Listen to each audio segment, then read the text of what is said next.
വൃദ്ധസദനത്തിന്റെ നടത്തിപ്പിന്റെ രഹസ്യം.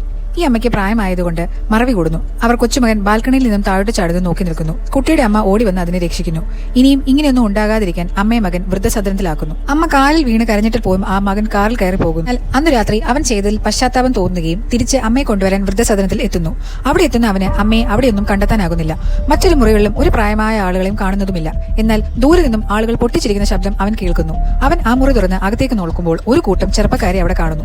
അവൻ അമ്മയെ തിരികെ കൊണ്ടുപോകാൻ വന്നതാണെന്ന് അവിടെ ഒരു നഴ്സിനോട് പറയുന്നു. എന്നാൽ ആ നഴ്സ് അത് പറ്റില്ല എന്ന് പറഞ്ഞതോടെ വേറെ വഴിയില്ലാത്തതുകൊണ്ട് ആരും കാണാതെ അവൻ അമ്മയെ അന്വേഷിച്ച് നടക്കുന്നു.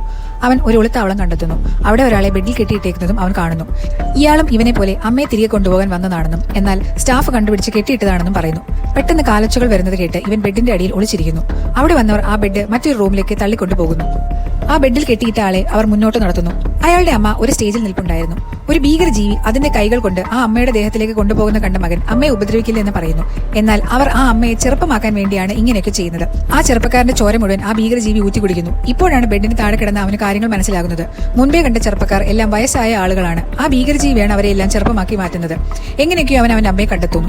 അവർ രക്ഷപ്പെടാൻ ശ്രമിക്കുന്നു. അവരെ സെക്യൂരിറ്റി പിടിക്കുകയും അവരെയും ആ സ്റ്റേജിൽ നിർത്തുന്നു. എന്നാൽ ഭീകരജീവി കൈ നീട്ടിയപ്പോൾ അമ്മ മുഴുവൻ ബോധത്തിലായതുകൊണ്ട് അവരുടെ ചോര കുടിക്കാൻ ഭീകരജീവിക്ക് പറ്റാതായി. ഈ സമയത്ത് അയാൾ ലൈറ്റർ വെച്ച് തീ കത്തിക്കുകയും റൂം മൊത്തം തീയാക്കുകയും ചെയ്യുന്നു. അയാൾ ഒഴിച്ച് എല്ലാവരും മരിക്കുകയും ആ വൃദ്ധസദനം മുഴുവൻ നശിച്ചു പോകുകയും ചെയ്യുന്നു.